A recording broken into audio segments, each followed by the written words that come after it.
तो इस हड़ताल का व्यापक असर हुआ है। हम आपको बता दें कि जो रोजमर्रा की चीजें हैं वो वो लोगों तक नहीं पहुंच पाई हैं और इससे आम जनजीवन अस्त व्यस्त होता दिख रहा है। अभी तो आज शुरुआत है और आगे हो सकता है कि हालात अगर ये कंटिन्यू होता है तो बिगड़ सकते हैं।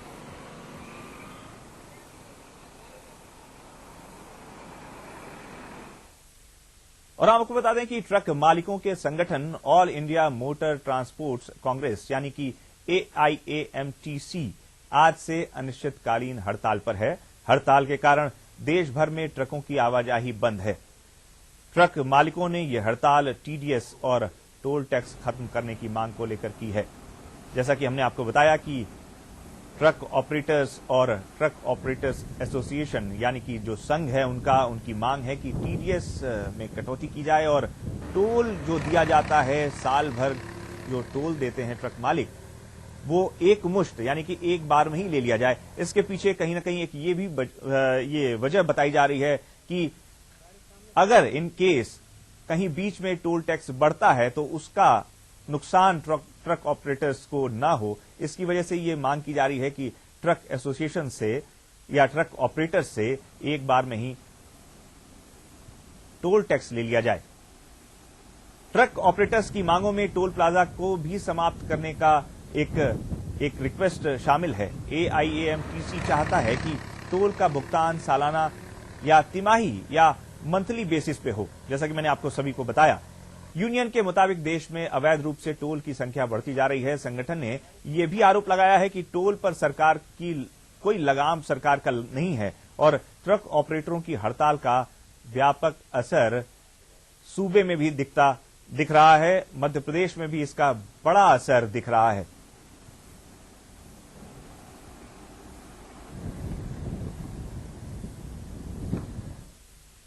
और इसी बीच एक बड़ी खबर आ रही है। मध्य प्रदेश में ट्रक ऑपरेटरों की हड़ताल का व्यापक असर। हड़ताल से 200 करोड़ से ज्यादा का नुकसान का अनुमान लगाया जा रहा है। इस जो हड़ताल हुई है ट्रक ऑपरेटर्स की, इसकी वजह से 200 करोड़ से ज्यादा का नुकसान होने की आशंका जताई जा रही है। ऐसी आशंका जताई जा रही है कि 200 करोड़ से ज्यादा का नुकसान सिर्फ एक दिन की हड़ताल की वजह से हुआ है। मध्य प्रदेश में 7 लाख से ज्यादा ट्रकों के पहिए थम गए हैं। 7 लाख से ज्यादा ट्रक इस समय रुक गए हैं और इसकी वजह से जो जरूरत की चीजें हैं वो लोगों तक नहीं पहुंच पा रही हैं। परिवहन व्यवस्था पूरी तरह से चरमरा गई है। ट्रांसपोर्ट एक रीढ़ कहा जाता है किसी भी अर्थव्यवस्था का और वो रीढ़ एक तरह से कहीं ना कहीं प्रभावित हुई है। रीढ़ की हड्डी वो प्रभावित हुई है। ट्रांसपोर्टेशन पे बहुत बड़ा असर पड़ा है।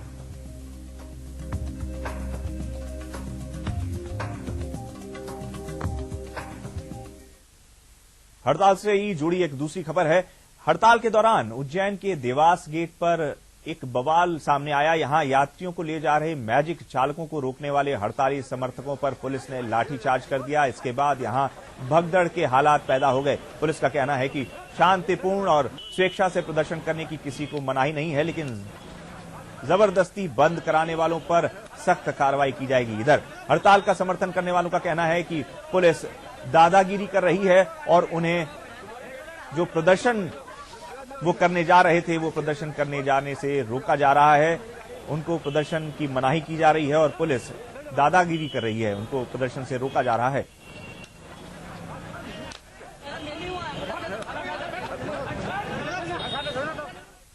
उधर छिंदवाड़ा के बस स्टैंड में बस ऑपरेटरों और पुलिस के बीच जमकर हाथापाई हुई। आंदोलन कर रहे बस ऑपरेटर्स को हटाने पहुंची पुलिस ने कई चालकों को हिरासत में भी लिया। हड़ताल का असर सुबह से ही देखने को मिला। बस ऑपरेटर्स ने जमकर हंगामा किया और सड़क पर जाम लगा दिया। तकरीबन 1 घंटे बाद पुलिस के अधिकारियों ने यहां पहुंचकर जाम को हटाया। स्कूल बसों को भी इन आंदोलनकारियों ने चलने से रोक दिया।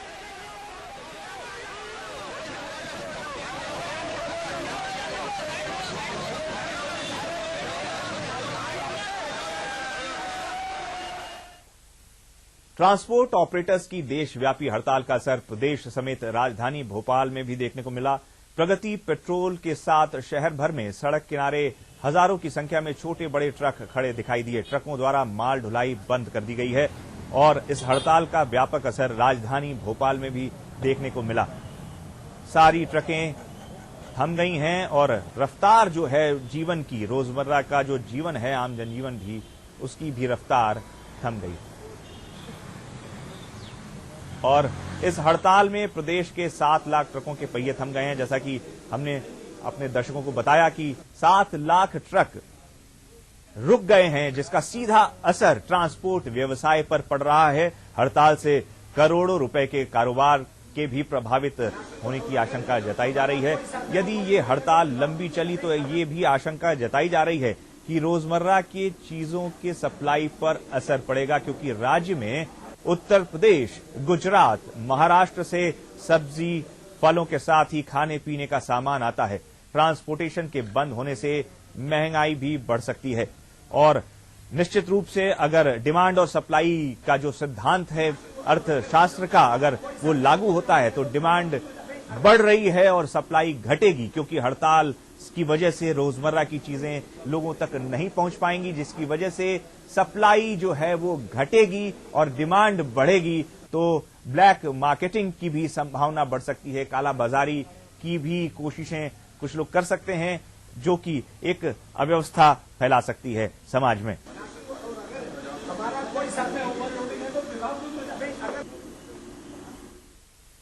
इधर इंदौर में बस चालकों के साथ ऑटो चालकों ने भी हड़ताल का समर्थन किया है। हड़ताली ट्रांसपोर्टर्स के समर्थन में ऑटो वाले भी सामने आए हैं, जिसके कारण शहर की यातायात व्यवस्था बुरी तरह से प्रभावित हुई है। लोगों को, जो लोग दफ्तर जाने वाले हैं, जिनको ऑटो के जरिए अलग अलग जगहों पर पहुंचना होता है, उनको भी तमाम मुश्किल हालात का सामना करना पड़ रहा है। आने जाने में परेशानी हो रही है। और आपको बता दें कि प्रदेश में ट्रांसपोर्ट बंद होने से सभी व्यापार भी प्रभावित हो रहे हैं। ट्रांसपोर्टर्स के हड़ताल पे जाने से व्यापार भी प्रभावित हो रहा है और ऑटो वालों के हड़ताल के समर्थन करने से स्थानीय स्तर पर लोगों को काफी तकलीफ का सामना करना पड़ रहा है। व्यापारियों को भारी नुकसान का सामना करना पड़ेगा और रोजाना करोड़ों का नुकसान होगा, ऐसी आशंका जताई जा रही है।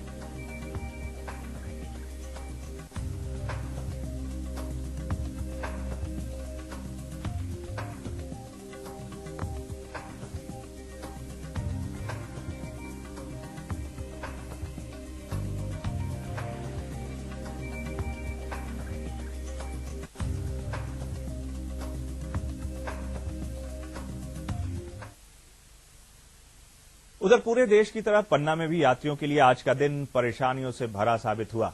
वो इसलिए कि आज सुबह से ही बसों के पहिए थमे हुए हैं और सभी बस, ट्रक और ऑटो चालक परिचालक केंद्र सरकार द्वारा सड़क परिवहन और सुरक्षा कानून 2015 का विरोध प्रदर्शन कर रहे हैं। 1 दिवसीय हड़ताल पर ये लोग बैठे हुए हैं, जिसके चलते सभी वाहन बंद हैं और आने जाने का साधन लगभग खत्म हो चुका है, जिस वजह से यात्रियों को काफी मुश्किलों का सामना करना पड़ रहा है। गौरतलब है कि मोटर व्हीकल एक्ट 1988 के स्थान पर नए एक्ट को लागू करने से चालक, परिचालक, क्लीनर, मैकेनिक व छोटे छोटे ट्रांसपोर्ट व्यवसायियों का ऐसा मानना है कि उनकी जो जीविका है, लाइवलीहुड है, उसको नुकसान पहुंच रहा है।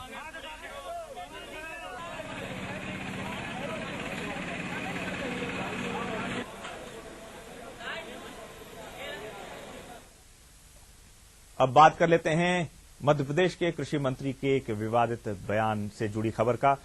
विवादित बयानों के लिए मशहूर प्रदेश के कृषि मंत्री गौरीशंकर बिसेन ने एक बार फिर किसानों की मौत पर बेतुका बयान दे डाला।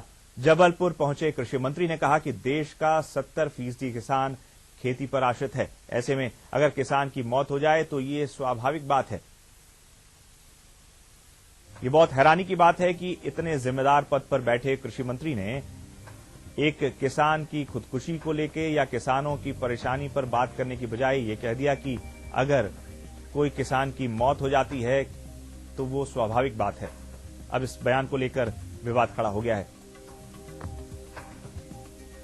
मध्य प्रदेश में नहीं, पूरे हमारे देश में 70% आबादी गांव में है और हमारे 70% लोगों की जीविका कृषि पर आधारित है। अब 70% पॉपुलेशन यदि गांव में है, उसकी जीविका कृषि पर आधारित है, तो उसमें मृत्यु होना एक स्वाभाविक विषय है।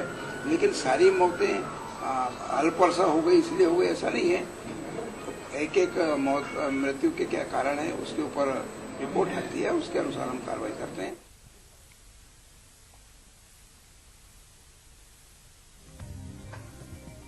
बेहद ही अफसोसनाक बयान है मंत्री जी का। किसी भी किसान के दर्द को समझने के बजाय इस तरह का बेतुका बयान निश्चित तौर पर हैरानी में डालता है।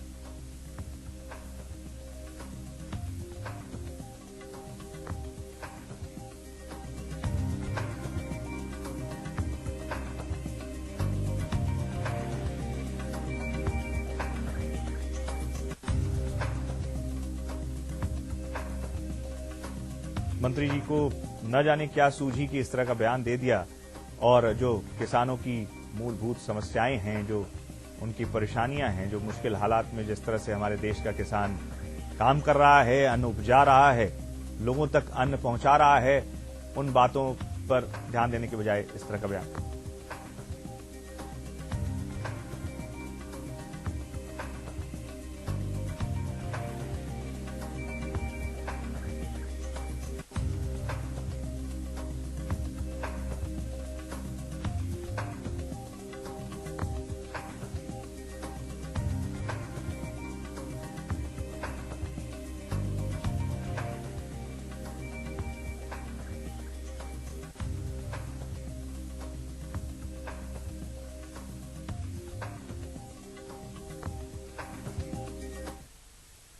और हम आपको बता दें कि मंत्री जी के इस बेशर्म बयान के बाद अब नजर डाल लेते हैं देश भर में किसानों की स्थिति पर।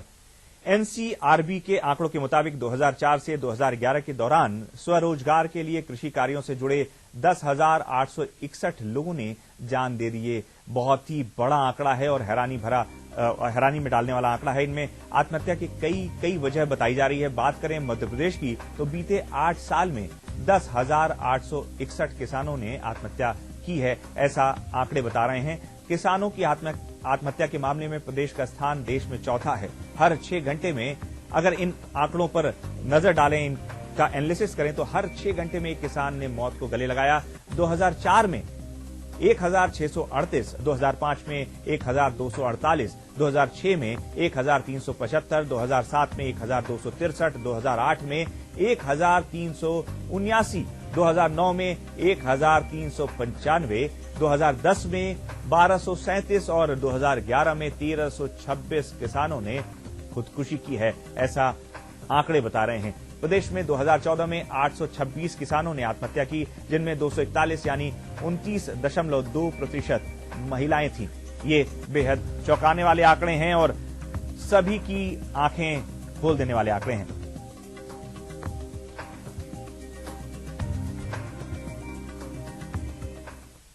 एक तरफ जहां किसानों की मौत को लेकर कृषि मंत्री गौरीशंकर बिसेन बेतुका बयान दे रहे हैं, वहीं दूसरी तरफ सागर के सलैया गांव में सोयाबीन की खेती करने वाले किसान ने कर्ज से परेशान होकर अपनी जान देने की कोशिश की है। परिजनों की माने तो किसान पर 50,000 का कर्ज था और सोयाबीन की फसल खराब होने के कारण वो कर्ज में डूब चुका था। फिलहाल किसान को गंभीर हालत में जिला अस्पताल में भर्ती कराया गया है, जहां उसकी हालत गंभीर बनी हुई है। पूरा दिन भाई 4 पूरा 6-7 पूरा कड़ाया दवाई पी ले फिर ऐसा करवाई। कब की बात है ये? पर करवाई थी 3 साल। तो आज भंसरंगा हारे सो हम हारे में हती भेज के चला रही थी घुरवा मुरवा पड़ा तिहार में खेत का खरवा दे उते से हम हारे में हती मोड़ी मोड़ा पहुंचे की मोड़ा। बेहद अफसोस की बात है कि हमारे देश का अन्नदाता इस कदर परेशान है, आत्महत्या करने की कोशिश कर रहा है या आत्महत्या कर रहा है, और हमारे देश के जो कई नेता हैं, जिम्मेदार पदों पर बैठे लोग बेतुका बयान दे रहे हैं। वक्त हो चला एक छोटे से ब्रेक का, हम जल्द ही हाजिर होते हैं ब्रेक के बाद।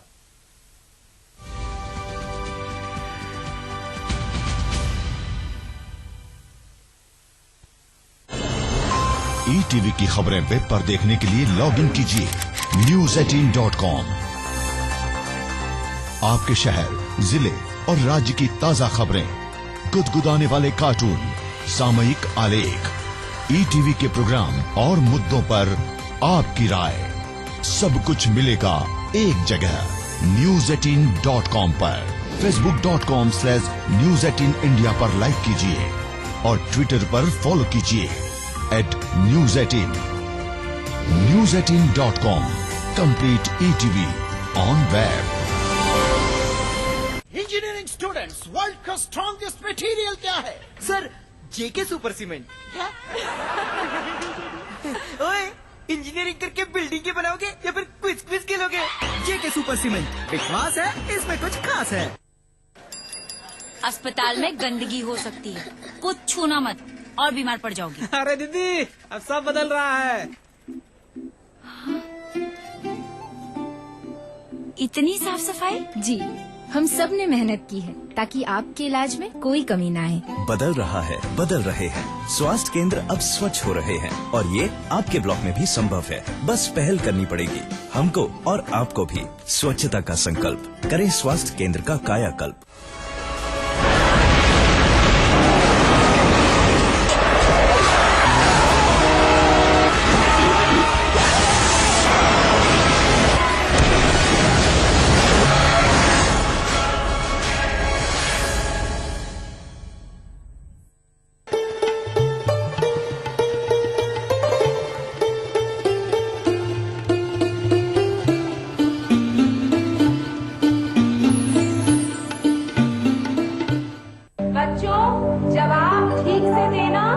सफाई के 10 नंबर होंगे। चौंकिए मत, डेंगू और चिकुनगुनिया से बचने के लिए ये जरूरी है। आसपास पानी जमा न होने दें। ड्रम, कूलर, गमले को हर सप्ताह साफ करें। प्लास्टिक के कप व नारियल की खोल जैसी चीजों को इधर उधर न फेंकें, क्योंकि डेंगू और चिकुनगुनिया का मच्छर साफ पानी में पनपता है। मच्छरों के काटने से बचें। बुखार में पैरासिटामोल लें, एस्पिरिन हरगिज न लें। इस बार तो बच्चों ने हमें ही पास कर दिया। और सफाई के नंबर 100 में से 100। हाँ। इतिहास बना, दस्तावेज बटे, जमीन बटी, पहचान बटी, जरिया भी बटा, फिर भी दिल एक है, साथ धड़कता है, यहाँ और वहाँ एक साथ खबरों में रहता है। अपना MP, हमर छत्तीसगढ़।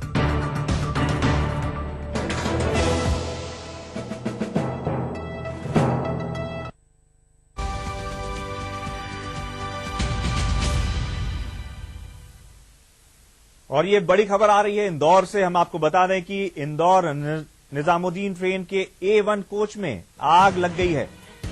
इंदौर निजामुद्दीन ट्रेन के A1 कोच में यानी कि AC कोच में आग लग गई। ये हादसा शॉर्ट सर्किट की वजह से हुआ बताया जा रहा है। ऐसा बताया जा रहा है कि शॉर्ट सर्किट की वजह से ये आग लगी और समय रहते इस आग पर काबू पाने का दावा किया जा रहा है। और बताया जा रहा है कि लक्ष्मीबाई रेलवे स्टेशन पर यह घटना हुई और समय रहते आग पर काबू पा लिया गया।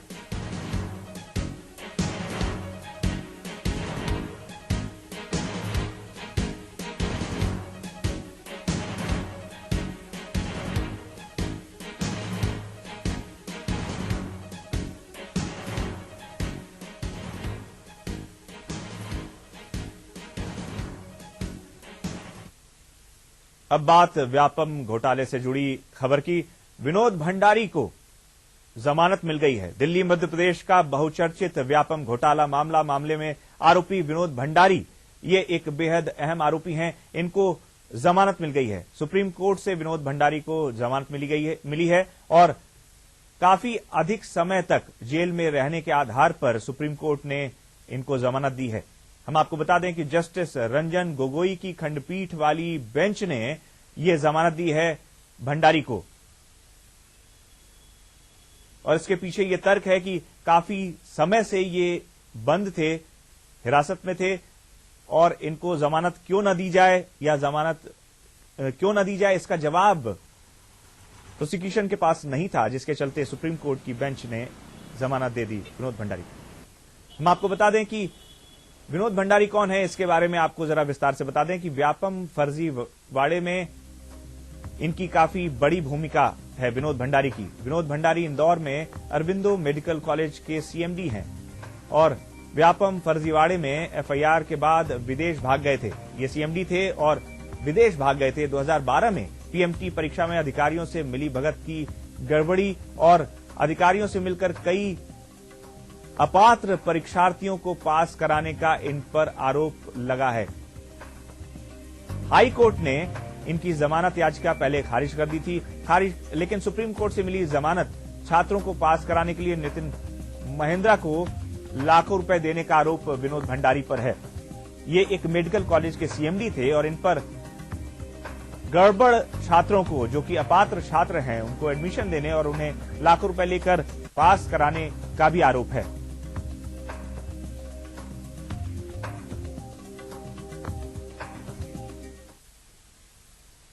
ये खबर, अगली खबर जो हमारी है वो भोपाल से है। हम आपको बता दें कि भोपाल पहुंचे शहीद भगत सिंह के पोते यादवेंद्र सिंह ने मध्य प्रदेश सरकार के सामने अपनी मांग रखी है।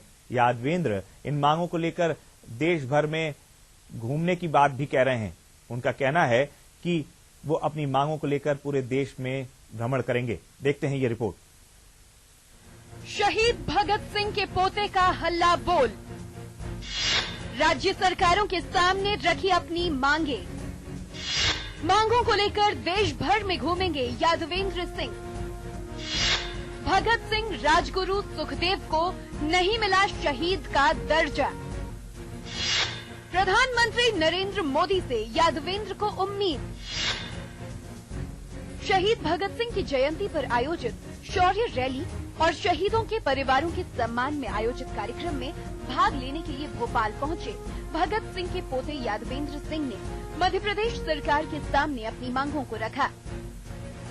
यादवेंद्र सिंह ने कहा कि भगत सिंह सहित राजगुरु और सुखदेव को शहीद का दर्जा दिए जाने समेत दूसरी मांगों को लेकर गृह मंत्री राजनाथ सिंह को ज्ञापन दिया गया है। अभी तक मांगों को नहीं माना गया है। यादवेंद्र को अब प्रधानमंत्री नरेंद्र मोदी से काफी उम्मीदें हैं। 3 चीजें हैं, देखिए, या तो जो इतिहास लिखा हुआ है उसको पढ़ते रहें, या इतिहास बनाएं, या इतिहास को पढ़ाएं। तो इतिहास बनाने का मौका आज आ रहा है हम सबके बीच में। अगर आप मेरा साथ देंगे तो जरूर हम वो भगत सिंह जी का युग यहाँ पे लाके देंगे। बहुत तरह के युग इस देश को मिल गए हैं, बहुत तरह की आइडियोलॉजी मिल गई है। इस बार भगत सिंह जी का युग और विश्वास लाके देंगे। देखिए, भगत सिंह जी का, चंद्रशेखर आजाद का जब हम नाम लेते हैं तो क्या आपका सीना गर्व से फूलता है? फूलता है या नहीं फूलता? बाहों में जोश आता है ना? आता है ना? तो फिर सरकारों में क्यों नहीं आता? राष्ट्रीय स्तर पर प्रसिद्ध शहीदों के नाम पर राष्ट्रीय स्तर की योजनाओं और परियोजनाओं का नाम रखा जाए। शहीदों की स्मृतियों को एकत्रित कर उनके संरक्षण के लिए राष्ट्रीय शहीद संग्रहालय का निर्माण किया जाए। शहीदों की गाथाओं को देश के सभी स्कूल कॉलेजों के पाठ्यक्रम में लागू किया जाए। भोपाल पहुंचने के साथ ही यादवेंद्र सिंह ने ये संकेत दिए हैं कि उनका ये अभियान आगे भी जारी रहेगा। ब्यूरो रिपोर्ट के साथ मनोज राठौर, ईटीवी न्यूज, भोपाल। शहीद आजम भगत सिंह के बलिदान को ये देश कभी भुला नहीं सकता। हमेशा जहन में, हमारी आत्मा में, हमारे दिल में उनका ये योगदान, आज जो हम खुली हवा में सांस ले रहे हैं, वो हमेशा याद रहेगा। आगे बढ़ते हैं। अगली खबर है सीएम शिवराज सिंह के जापान दौरे से जुड़ी। सीएम ने जापान के निवेशकों को एमपी में निवेश का न्योता दिया है। उन्होंने कहा है कि एमपी का सिर्फ सीएम नहीं, वो बल्कि एमपी के सीईओ भी हैं। वहीं जापान ने मध्य प्रदेश में इलेक्ट्रिक और केबल मैन्युफैक्चरिंग के क्षेत्र में निवेश में भी रुचि दिखाई है।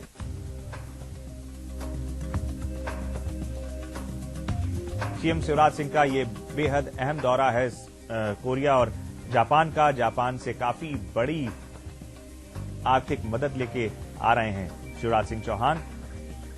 एक बड़ी खबर है, अच्छी खबर है मध्य प्रदेश के लोगों के लिए। मध्य प्रदेश के डेवलपमेंट में, मध्य प्रदेश के विकास के लिए मेट्रो प्रोजेक्ट की भी शुरू होने की योजना है और काफी बड़ी राशि लेके आ रहे हैं शिवराज सिंह चौहान जापान से।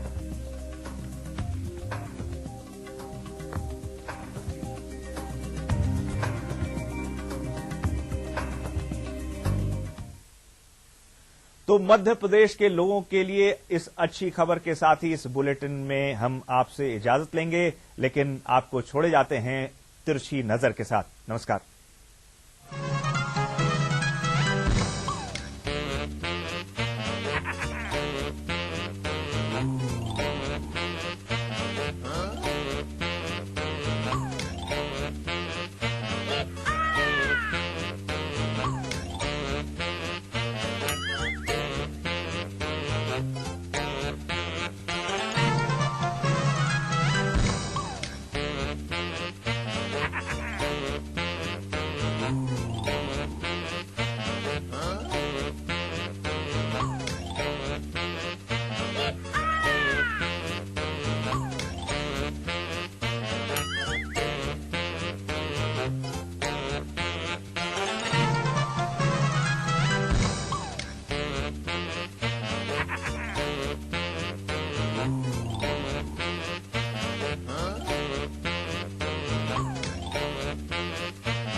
के सह प्रायोजक थे। महक केसर शिलाजीत पान मसाला।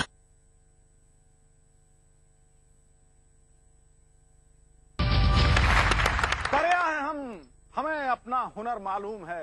गुरु गुजरेंगे जिधर से रास्ता हो जाएगा। It is skill and not strength which governs your ship. बात में दम है। आज दुनिया सिर्फ हुनर को, मेहनत को नहीं पूछती। अगर आज आप इंग्लिश बोलने में माहिर नहीं हैं, तो आपकी काबिलियत की चमक फीकी पड़ जाएगी।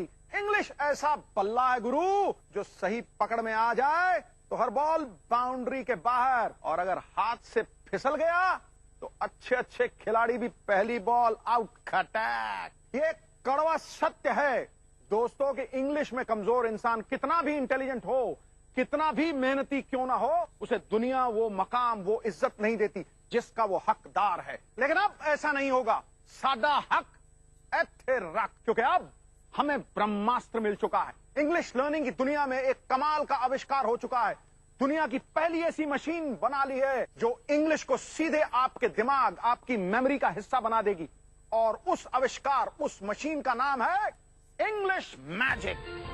आसान हिंदी से धारा प्रवाह, फर्राटेदार और फ्लुएंट स्पोकन इंग्लिश सिखाने वाला दुनिया का सबसे बड़ा आविष्कार है इंग्लिश मैजिक। सन 1950 द्वितीय विश्व युद्ध के बाद अमेरिकी सेनाएं कोरिया, रशिया और चीन से युद्ध कर रही थीं। विदेशी धरती पर सफलता के लिए ये बहुत जरूरी था कि अमेरिकन सैनिक वहाँ की भाषाएं सीखकर उसी में बातचीत कर सकें। इसीलिए आर्मी के लिए एक लैंग्वेज स्कूल बनाया गया, जिसमें कुछ खास इलेक्ट्रॉनिक उपकरणों की मदद से सैनिकों को विदेशी भाषा का अभ्यास करवाया गया। देखकर, सुनकर और बोलकर भाषा सीखने के इस नए तरीके को अपार सफलता मिली और कुछ ही दिनों में सैनिक शानदार विदेशी भाषा बोलने लगे। सालों बाद हमारे एक्सपर्ट ने इसी तकनीक और मशीनों पर रिसर्च की और स्पोकन इंग्लिश सिखाने वाली ये मशीन इंग्लिश मैजिक तैयार कर दी। इसे इतना आसान बनाया गया कि किसी भी उम्र का कोई भी व्यक्ति कुछ ही दिनों में धारा प्रवाह इंग्लिश बोलना सीख सके। संगत में ही पंगत है।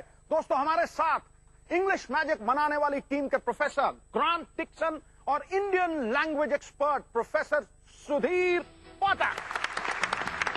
दोस्तों, इंग्लिश मैजिक, इंग्लिश सिखाने वाली दुनिया की सबसे पहली मशीन है जो मानो सागर को गागर में डाल देती। 100 वर्ष का अंधकार हो, एक छोटा सा दिया जला दो, वो 100 वर्ष के अंधकार को खा जाएगा। दोस्तों, अंधेरों को कोसने से कुछ नहीं होगा, इस मैजिक के दिए को चलाना। इस मशीन में शामिल है 2.4 इंच की शानदार TFT स्क्रीन, जिस पर इंग्लिश लर्निंग प्रोग्राम्स प्ले होते हैं। यह फोन के साथ इसके बैक साइड में है पावरफुल और हाई क्वालिटी स्पीकर। डिवाइस में लगाई गई है पावरफुल लिथियम बैटरी। लेकिन दोस्तों, इस डिवाइस की सबसे खास बात, इसमें डाले गए इंग्लिश लर्निंग के वो ऑडियो वीडियो सॉफ्टवेयर प्रोग्राम्स हैं जिनकी मदद से आप एक जादू की तरह इंग्लिश बोलना सीख जाते हैं। अगर आप भी कम से कम समय में फ्लुएंट इंग्लिश बोलना चाहते हैं तो आप देर मत कीजिए, अभी इसी वक्त इंग्लिश मैजिक ऑर्डर कीजिए। फोन करते समय हमारे ऑपरेटर से एक खास फ्री गिफ्ट के बारे में पूछना मत भूलिए। मेहनत करने वाले ही विकास करते हैं, सफल वो होते हैं जो प्रयास करते हैं। हाँ जी पाजी, आपकी क्या स्टोरी है? सिद्धू पाजी, मैंने इंग्लिश सीखी किसी को दिखाने के लिए। ऐसा क्या हो गया भाई? ऐसे है जी कि मेरा एक कजन है, वो कनाडा में रहता है, तो मैंने उसको ऐसे ही बोला कि यार इकट्ठे बिजनेस शुरू करते हैं। अच्छा। तो उसने बोला भाई ये कनाडा है, ठंडा नहीं है, तू किसी रेस्टोरेंट में खाना खाने जाता है तो तेरे से इंग्लिश में ऑर्डर तो दिया नहीं जाता, तू की अम्ब लाएगा उत्थे जाके।